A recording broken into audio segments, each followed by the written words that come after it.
3, 2, 1. Here we go!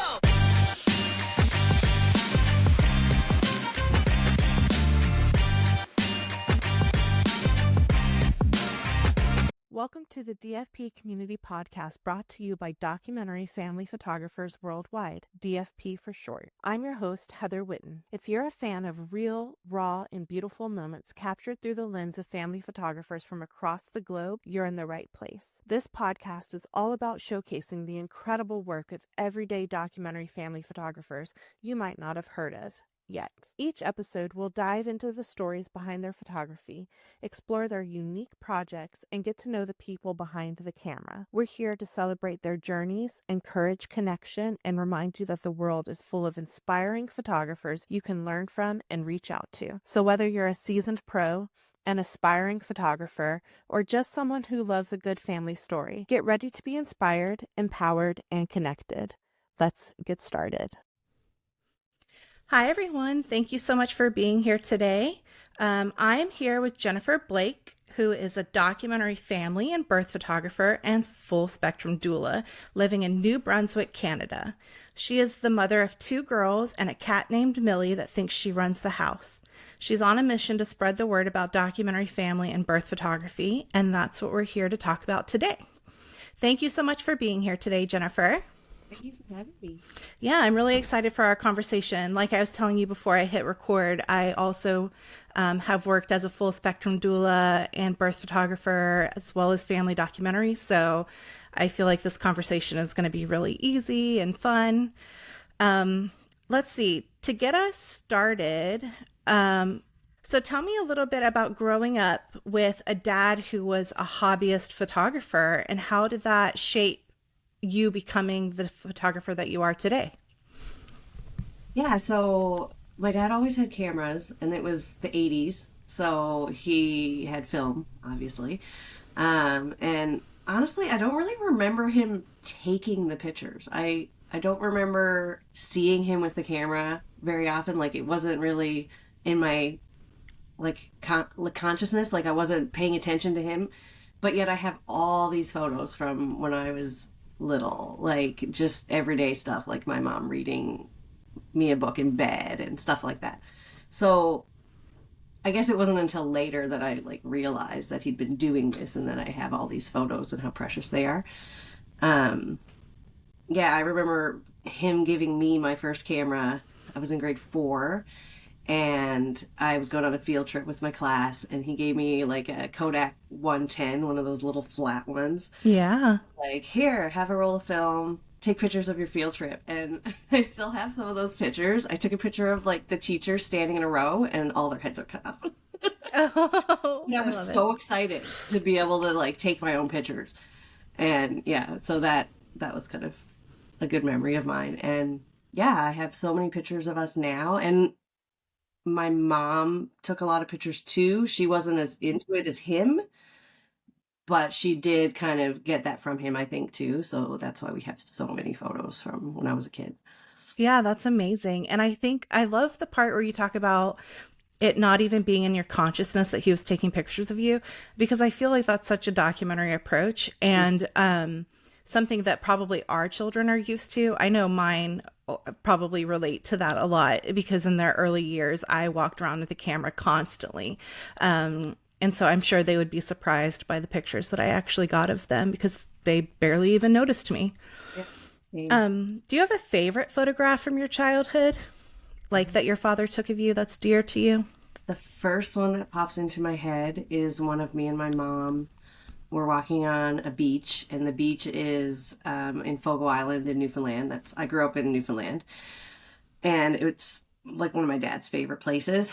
And we're walking, and my mom has her hand up and is looking at me, and we're talking. And I was 3 years old, I think, 3 or 4, so I was tiny. And I'm looking up at her, and we have no idea that he's taking a picture, and we're deep in this conversation. And I just always loved that picture so much. And I have it framed, and I actually got one of me and my daughter on the same beach, similar to it. So that was really cool. Yeah, that's such a beautiful memory. And I love that you recreated it with your daughter. Yeah. Switching gears a little bit, let's talk about your photography. So what does your work focus on these days? Families with young children, mostly. Um, I mean, I find as kids get older, parents don't get as many pictures. So I try to encourage people, like, still get family pictures when your kids are, preteen and teenage. So there's lots of pictures of my own kids out there because they're almost 11 and 14. But yeah, so I do like, newborns, the birth thing, and families that don't expect perfection. That are like, my kids won't sit still and I'm okay with that. So I'm just going to let them be themselves. And that's my favorite. Yeah, that's so wonderful. And how do you get children comfortable in front of your camera? I know that it can be a struggle kind of wrangling children. Do you wrangle at all, or are you just letting them be completely who they are? How are you getting on their level? Things like that. I mean, there's always a little bit of wrangling, but because I always still want to get the posed family picture or the kid looking at the camera for at least one shot. But like, I don't usually rush that. I don't try to get that right away if I can't. I mostly just like try to connect with them, find out what they're into, act really interested in whatever they say, make jokes with them, get down on their level. I love kids and I'm pretty good with them. I also work at a daycare, so I am around kids all the time. Right. So I can usually figure out what they like and don't like pretty quickly. Just try to show their personality. Yeah, that's really, I feel like one of the things that this approach to photography really lends itself to is really showing the personalities of the children. It's not that fake glowy smile or cringy smile, it's their real personality, for better or worse, of how they were on that day. And that's so special. Why is it so important for you to get moms in front of the camera? We all know that moms are the ones behind the camera usually, myself included. More so probably. So many moms are just worried about how they look, and they're too busy worrying about everybody else and making sure that they get, pictures of the kids for themselves and everything. But like, they need to think that down the road, their kids are going to want to see them in the pictures. They're going to want, like, my favorite picture is me and my mom. And I love that. And I love that my dad took so many pictures of her with us. And yeah, it's not as much what's important right now. It's more about the future you and your future kids, like how they're going to see you and they're going to want to see you. Yeah, I've been having conversations with my husband a lot lately because he's so tired of me taking pictures of him. And I've just been telling him that, our kids need to see us how we are right now in 20 years. They need to be able to look back and remember what we looked like and what it was like living with us and all of those things. So it's so important. And I love that you kind of focus on that, getting them in front of the camera in your work. And you mentioned moms kind of griping about how they look and things like that. What are some common objections that you get from clients or potential clients on having this type of approach for family photos? And how do you combat those comments? I mean, honestly, I don't get a lot. Good. I know sometimes there have been comments like, oh, I gained weight, so I want to make sure I have flattering poses and things like that.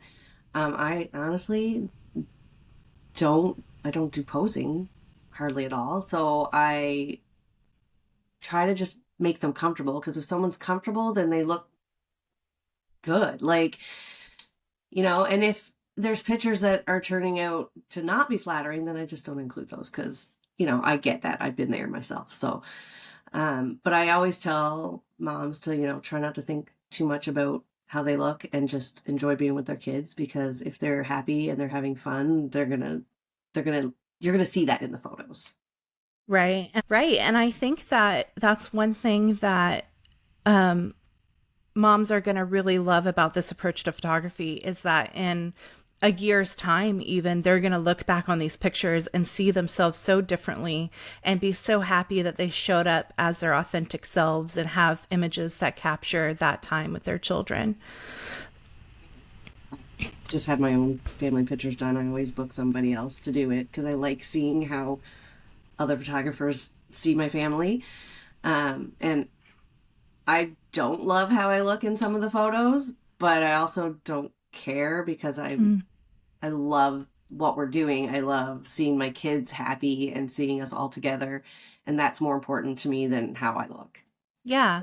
And I think it's always good to remember that our children see us every day, all day, looking how we look in these pictures, and they love us and accept us and cherish us, looking that way. And so I think that always helps me when I see a picture of myself that I don't necessarily love, is that this is the face and the body that my husband and my children love, and that's enough, What has been the biggest lesson you've learned from documenting other families?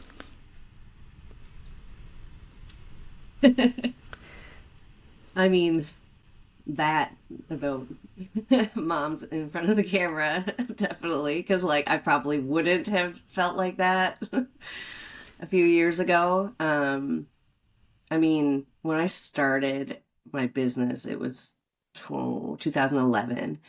And I thought that I had to have a studio. I thought that I had to wrap babies up and put them in baskets and things like that. And that's what I did. And I hated it. Right. It's like, this is so hard. I don't like the pictures. The background's wrinkly. Everyone's stuck together and they can't move. And it just was not for me. And so the more that I kind of let go of that expectation and realize that I can do whatever I want, and I discovered documentary photography, I was so much happier and it came so much more easily for me. So yeah, I've learned definitely to let go of perfection. Yeah.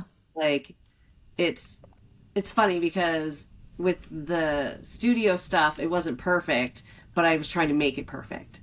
Mm-hmm. But with documentary, it's still not perfect, but that's okay because it works, and that's what makes it beautiful. Right. Tell me about the first time you photographed a family with a documentary approach, coming off of being a studio photographer. When did I do that? Yeah. I was trying to remember my first one too, and I couldn't remember it, but I was hoping maybe you do. I'm not sure there was a specific, I feel like it was a gradual transition almost. I would start noticing the in-between moments of a session more than before.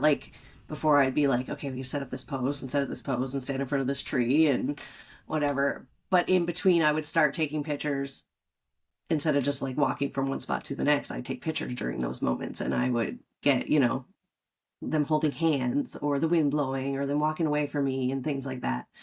But yeah, I don't know if I can remember a specific session. I know there was one I did at someone's house. It was probably one of the first ones. And I remember them being like, I didn't even know this was an option. I didn't know this was a possibility to be able to have a photographer come to our house. And it just works so well for us.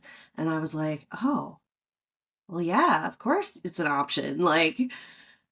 It seemed obvious to me, but not to them, I guess. So yeah, then I started to push that more.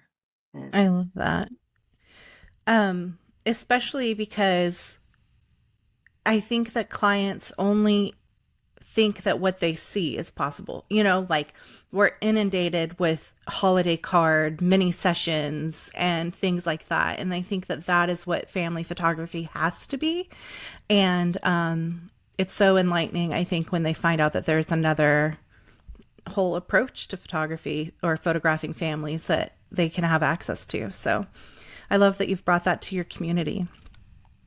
We'll switch gears a little bit and talk about your birth work as a full spectrum doula and a birth photographer.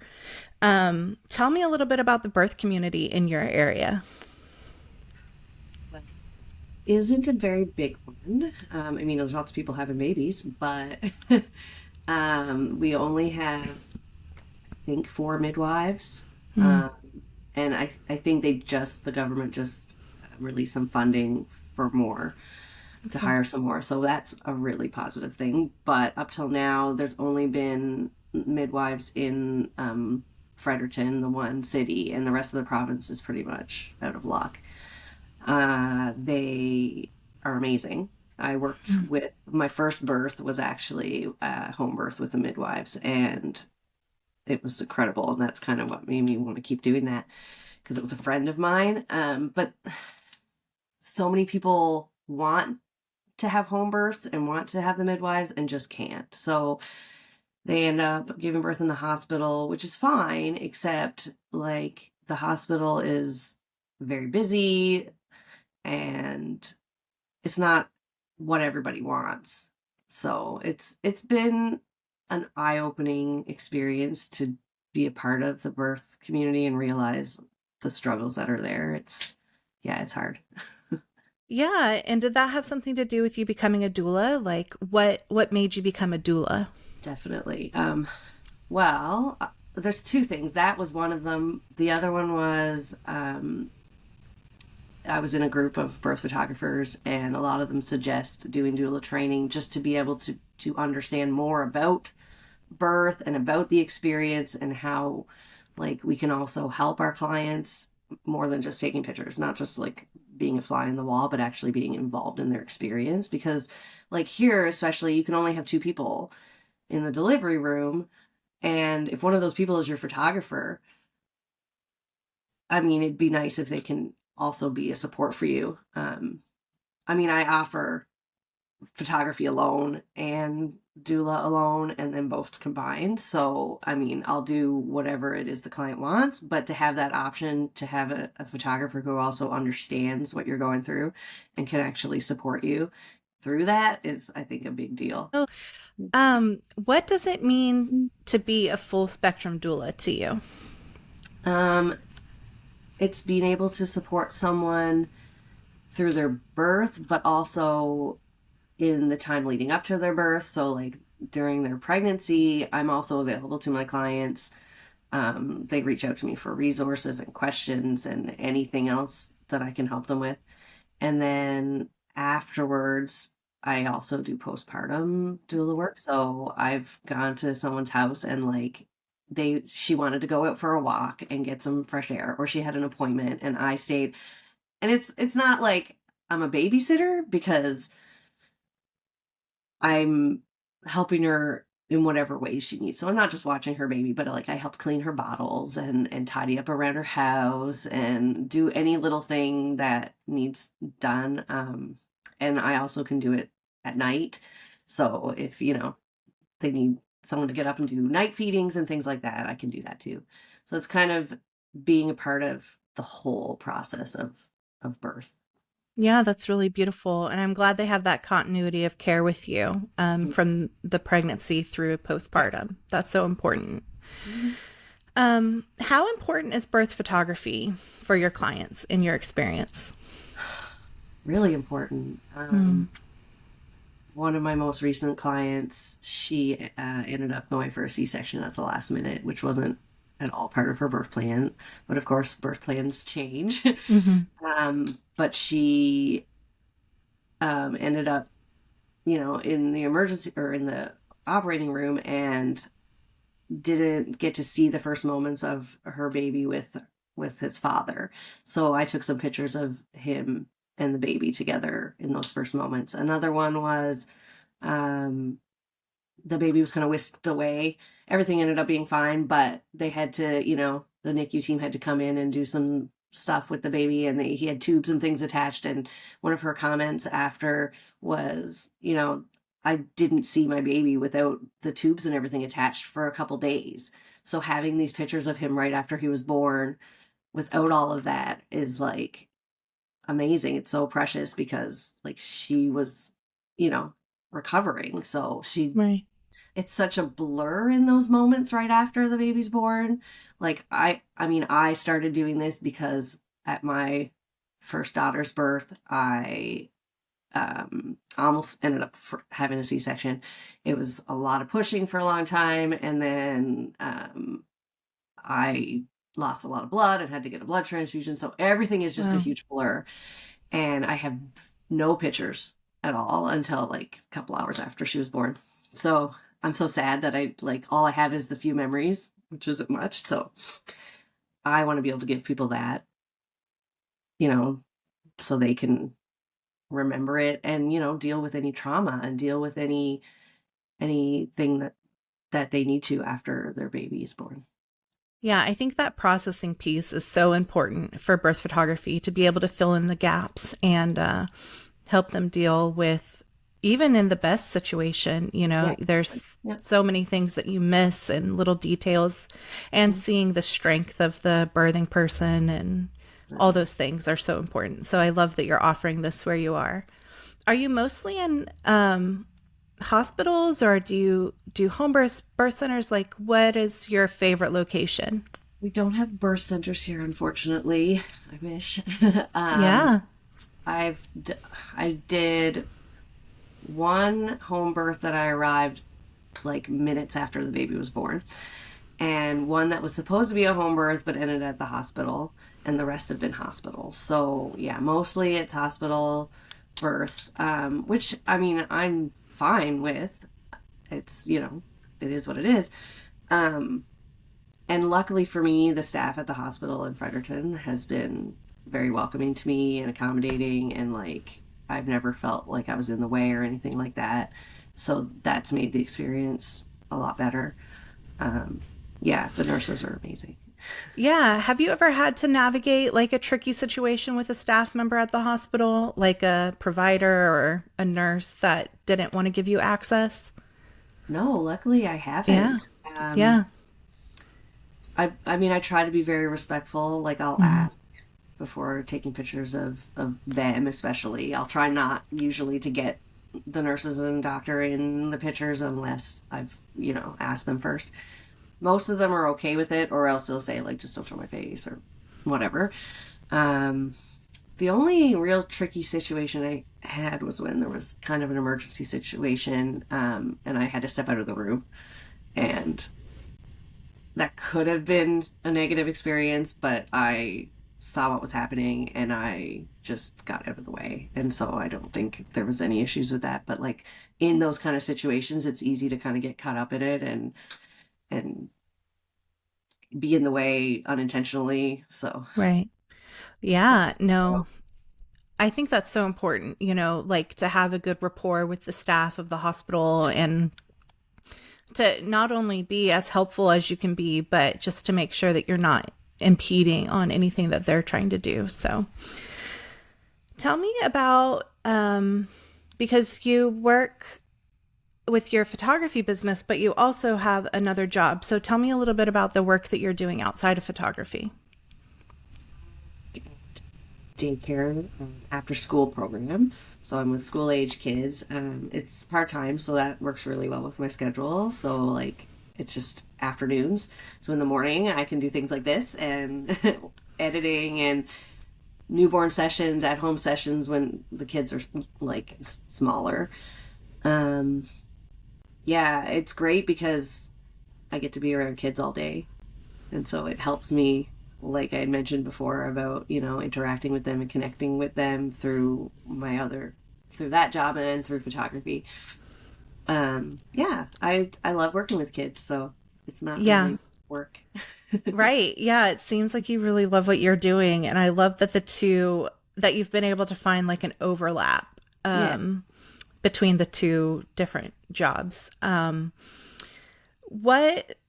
do you juggle the two businesses? Like, I know you said that you still have time to do photography and things like that, but just mentally and logistically, how do you juggle the two? It's always a bit of a challenge. I mean, I have to make time for myself. I don't often do work in the evenings. That's usually my time to hang out with my kids or my husband and catch up on my shows and stuff. I work better in the morning, so I try to get my work done then. I'm not really a night owl. Yeah, it's hard. Sometimes of the year is harder than others. I mean, like right now it's really busy, and with it getting dark earlier in the evenings, I can't do sessions in the evenings because I work till 5 or 5:30. So that kind of sucks. So I have to try to fit in sessions only on weekends or in the morning, like I said. So Right. yeah, it's definitely I have to be organized. I have lots of to-do lists and a color-coded calendar to Right. keep things separate because I also have busy kids who are always involved in something. So Yeah. Do you ever feel burnt out, or do you have like systems in place to make it a more sustainable business? Like, what is your relationship to burnout so far? yeah, I think I've had some moments where I would say I'm burned out. I mean, my husband's a great support. He kind of can tell when I'm getting to that point.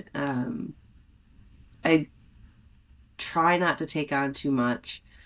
I'm not good at saying no, especially because there's parts of the year that are really slow and I don't have anything booked. And those times I'm stressed because I'm not booking anything. So then when I start booking things, I definitely don't want to be like, no, I can't do it. I want to take whatever I can get. So it's hard to find that balance sometimes, but I have a good support system. I have lots of friends that I make time for, and I see a therapist once a month, which helps a lot.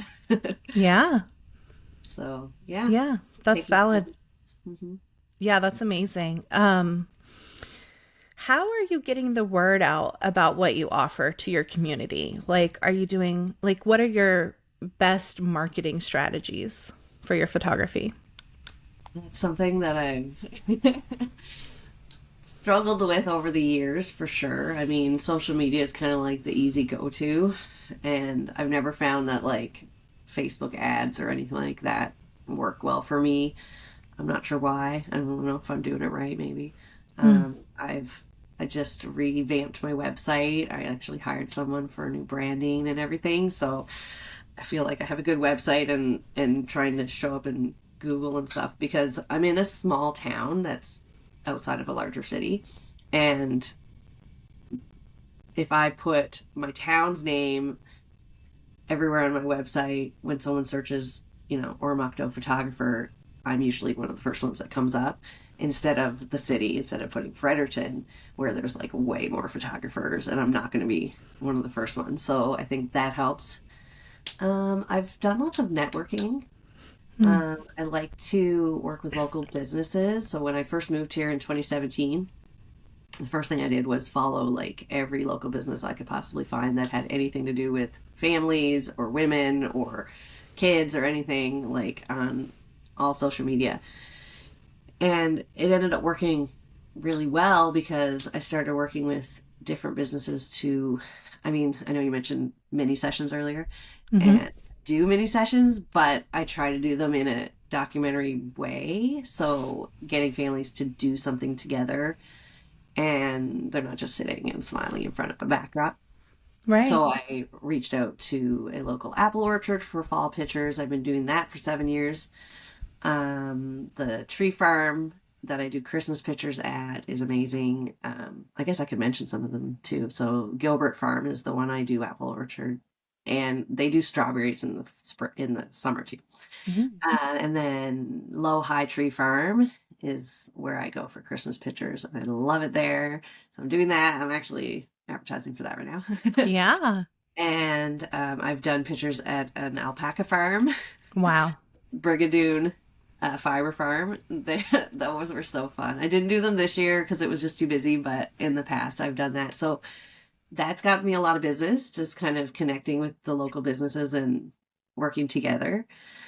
And yeah, I've done other things too, like the Happy Hour Club, which is a networking event for just like women in business.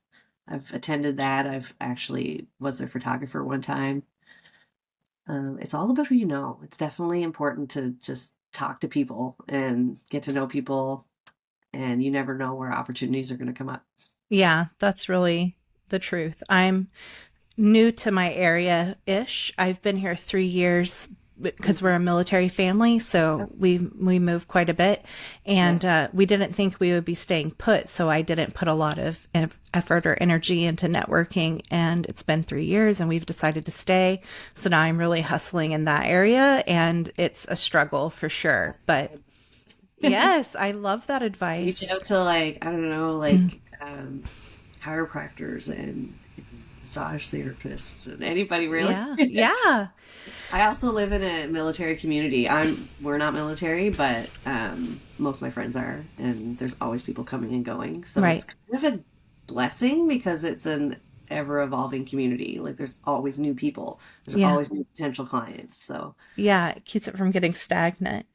I want to talk for just a second about your mini sessions. Can you talk to me about, because something that I've been intrigued about is a documentary approach to mini sessions. So can you tell me a little bit about like the layout or the structure of your sessions, how you're marketing them, or you don't have to talk about how you're marketing them. You already did that, but the turnout, things like that. Yeah. So I pick a place where they can be doing something together. I mean, honestly, you can do that anywhere now that, like, I've done it in just a field as well. But there's no props, there's no backdrop, there's no fancy setup or anything. If I'm doing it in like a field or something, I'd like it to be nice light at least. So I try to do those like in the evening. But I bring a blanket. That's my one thing. A quilt. As you can see, I've got quilts. And I'll get their family shot. I'll get their one picture of everybody looking. I'll sit them on the blanket and I'll be like, okay, everyone look at me for the picture. Do that. And then I'll be like, okay, now don't pay attention to me. Talk amongst yourselves. And they'll do that. And then if the kids are into it, I'll get them, tickling each other or whatever.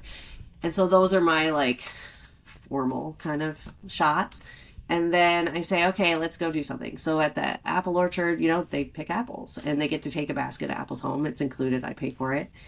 And, I get them to forget that I'm there. And I, just get them having fun together. I love that. With the alpacas, it's really easy because alpacas are hilarious. Right.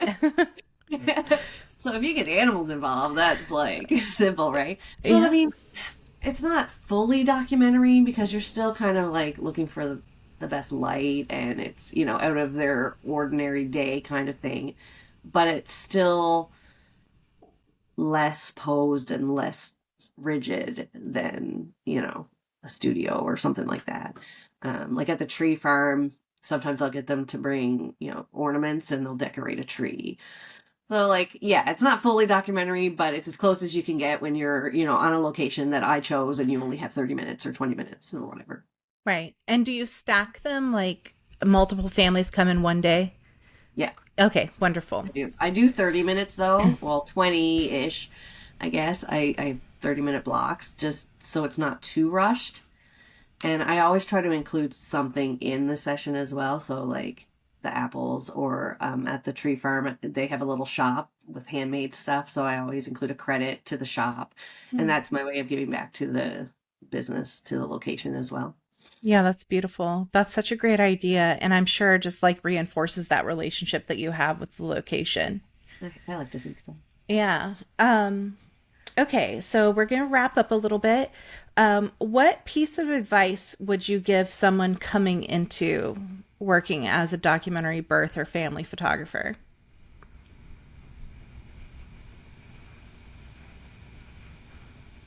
I feel like similar, but I think maybe different. So for birth, I would say definitely, learn about birth. Like, understand it, because even if you're not going to be an actual doula, because not everyone wants to do that, you can do the training and not offer doula services, and it'll still help you. Like being able to really get to know and connect with your client is huge because this is such a huge moment of their lives, and it's very intimate and personal, and you're taking pictures of this. So, that's really big. I always meet with my clients once or twice before their birth to figure out exactly what their plan is and what my role is going to be. And for documentary photography, I'm still learning. Like it's definitely a challenge. It's new. It's hard to be like a small fish in a big sea of photographers who offer posed traditional portraits. So I try to find the balance. I'm trying to, like, I started offering alternative school portraits. I got the idea from another photographer, Allie Clark. She's amazing. Yeah. I love her. She's been a huge inspiration to me. And I booked a few of those this month. So they're more posed, but they also fit into my style because they show the personality of the kids and they're so relaxed. And it's kind of nice just to give people an option for something different. And when somebody, when people see your vision, they start to kind of get it.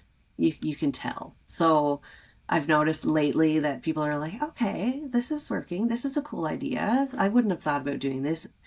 So I'm not going to give up. I'm not going to be like, oh, nobody wants documentary photography. I'm just going to go back to, I should just get a studio. I'm not going to do that because I believe in this. And I know the people are out there who will value it. Yes. Yes. I love that. Rambling, but No, I love that mentality of like staying true to what you love and what you believe in, and like knowing that the people will come to you, like trusting that with time and effort that they will come and find you. Because I really do feel like this is what so many people are craving. They just think family photography is not for them because they've only seen it done once, one way. So yeah, keep it up. I'll say also that, like, I've worked with families who have children on the spectrum, and this kind of photography is so perfect for them because, like, their kids won't sit still for pictures. Right. That's like, some of them might never have had family pictures before because of that. And so to be able to do that for them and give them those photos is pretty cool. So I try to connect with that community as well. Yeah. How are you connecting with them? Like, are you... Well, I had done, it was a while ago, but there was an organization called Spectrum Inspired. I don't know if you've ever heard of it. I haven't. I don't know what happened to it. It kind of just disappeared, but it was volunteer, and we did free photos sessions for families with children on the spectrum. And so I did several of those, and those like were some of my favorite sessions I've ever done. And since then I have started working with a child on the spectrum at my job, and so like it's something that I've kind of inadvertently, like not on purpose, kind of started doing. So yeah, it's kind of something I want to do more of, I think. And Yeah. I'm working on that. Yeah, great. I love that you have that goal, because like you said, it's so important to be able to offer that to those families and give them an option, or a place to fit in, that there are no expectations, or you don't have to perform a certain way. You can just be yourselves and have beautiful pictures of it. What do you want your legacy to be? I mean, my dream would be to, lead the way for documentary photography in, my province, in my city even. I would love to see more people doing it. Like I'm not like, oh, I'm the only one, so I don't want anyone else to do that. Like community over competition, right? Right. Because if it's more available, then more people will be open to it, and it'll be better for everybody, for all of us, right? So, I mean, that would be huge. I also would really love to help with the birth community. Like, I didn't even realize it was something I was so passionate about until I started, because I was like, oh, I'd love to do birth photography. That'd be fun. And I didn't realize it was going to be something that really struck a chord with me. And I just hope somehow I can help make the community better, give people something that they didn't have before. Like, there's not that many doulas here. The doulas of New Brunswick are amazing. I'm part of that group, and they're such amazing women. And so we're all kind of on the same page, working towards the same goals. I want more people to be able to access, these services, because I don't even think people realize it was an option, photography or doula support, honestly. So Right. to be able to help expand that community would be amazing. Yeah, I think you're well on your way. Like, you're doing amazing work in your community, in both aspects. So yeah, I think you're well on your way. Well, I appreciate I want to take a minute to mention that you have a newsletter, but you also have a ebook. So do you want to plug that for a second? Sure. So I have I made up my own little ebook about taking photos with your phone, because I know everybody takes pictures with their phones. And if you're not gonna get a photo session, or photo session can be once a year. This is an everyday thing. It's something everyone can use. It's just a little book with tips and tricks, like technical stuff on how to take certain types of photos, how to take the best photos in, crappy light, things like that, how to be creative with your phone and get the best pictures of like your kids or whoever.